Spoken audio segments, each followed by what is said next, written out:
जोंनि गोलोमदै थै बायदि बायदि गारनानै जों खुलुमबाय।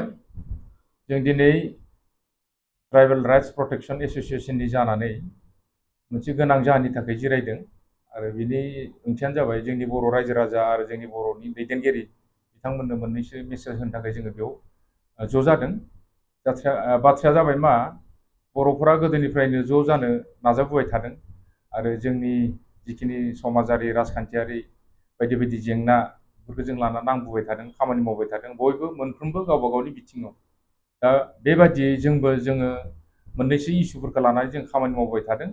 दा बिनि जाहोनावनो दायो बर्थमान जों जिखिनि साखाथियाव बा मोखाङाव नुबोनाय जि सिनारिफोर, जि नुथायफोर, बेफोर जाबाय दायो जोंनि बर'नि गेजेराव इलेक्सन माबाया बांसिन जाबोदों, बिसायख'थिनि बे जे बारहावा बे बांसिन बारदों। दा बिनि गेजेरावनो जोङो जोंनि गेजेराव जि खौसेथि, बे खौसेथिखौ नुनो मोनाखै। खौसेथिनि नुनो मोनैनि जाहोनानो जाबाय माखासे मोनथाम मोनब्रै मोनबा बहुत जोंनियाव हान्जाफोर पार्टिफोर ओंखारबाय। बे ओंखारनायनि जाहोनावनो बे आरो फारसेथिं गुबुन जि जोंनि आसामनि चिफ मिनिस्टार दैदेनगिरि मुस्रि हिमन्त बिश्व शर्मा बिथाङाबो जाबायदि दैदेनदों बा जोंनि बर' लिडारफोरखौ जाबायदि दैदेनदों फाव फान्दायनानै, दा बेयाव जोंनि बिथांनि खैसारिनिफ्राय जोङो ओंखारबोनो हायाखै बा जोङो सौसिबोनो हायाखै।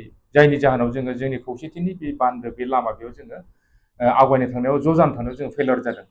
दा बेफोरनि जाहोनावनो जोङो जोंनि बर' मानसिफोरखौ गुबैयै ज' जानो थाखाय जों खावलायदों।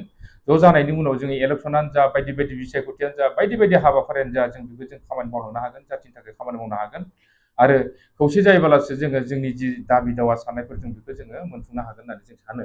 फारसेथिं गोदोनि जोंनि दैदेनगिरिफ्रा गोदो दिल्लीयाव थांबा बुंदोंमोन जोंनि बर' मानसिफोरखौ, इउ पिपुल डिभाइडेड, नाथाय जोङो डिभाइडेड नङा, जोङो इउनाइटेडसो। जोंनि साननाया बेसो, इउनाइटेडसो।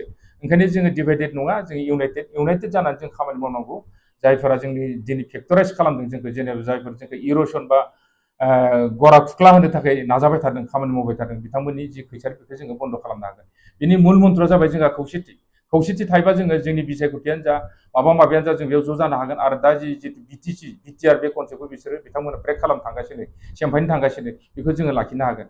खोथाथे बाथ्राथे जों ओंखारबाय थानाय मोनदों मा, बिजेपिआ एबार दखल खालामसै, बिटिआरखौ दखल खालामसै, बिटिसिखौ दखल खालामसै, बेबायदि जाहोननिफ्रायबो जों बारग'नो हागोन। ओंखायनो जोङो जोंनि लिडारफोरखौ खावलायदों, बिथांमोना ज' जानांगौ।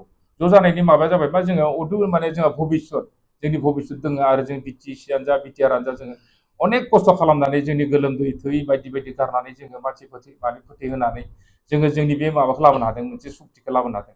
दा बे सुक्तिनि जि दैदेननाय, बे दैदेननायनि आखाया जोंनि बर'फोरनि दैदेनगिरिफोरनि आखायावनो थानांगौ। दा बेखायनो गुबुनारिनि जि खैसारि, बेनिफ्राय बारग'नो थाखाय जोङो दा बावैनो सम थानायावनो जोङो खौसेथि जानांगौ। खौसेथि जानानै जोङो जायखिजाया खामानियाव जों खामानि आवगायलांनांगौ। दा बेखायनो जों रायजोफोरनो मोनसे मेसेज होनो थाखाय जिरायनाय जादों। सार, खौसेथि जानायनि बेलायाव मोनसे सोंलु, पार्टियाथ' गुबुन गुबुन, पार्टिया माबोरै जागोन खौसे जायोब्ला? पार्टिया जोंनि नोजोराव दासिमबो पार्टिया गावबा गाव पार्टियैनो थागोन, जों बेखौ नुदों। नाथाय बिथांमोननि गेजेराव जायफोर मा होनना बुङो, सिट शेयारिं खालामब्ला साबसिन जायो।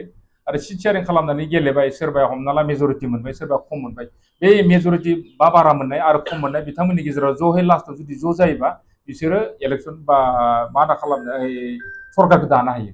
बिथांमोना ज' जायोबानो, जुदियावबो इलेक्सनाव ज' जानो हायाखिसै, खिन्थु सिट मोनखांनायनि उनाव मोनबेसे सिट मोनखो बिथांमोना ज' मोननै जोंनि हान्जा, लकेल हान्जा, बिनि गेजेरावनो ज' जायोब्ला बिथांमोना सरकारखौ आरामसे सालायफिननो हागोन।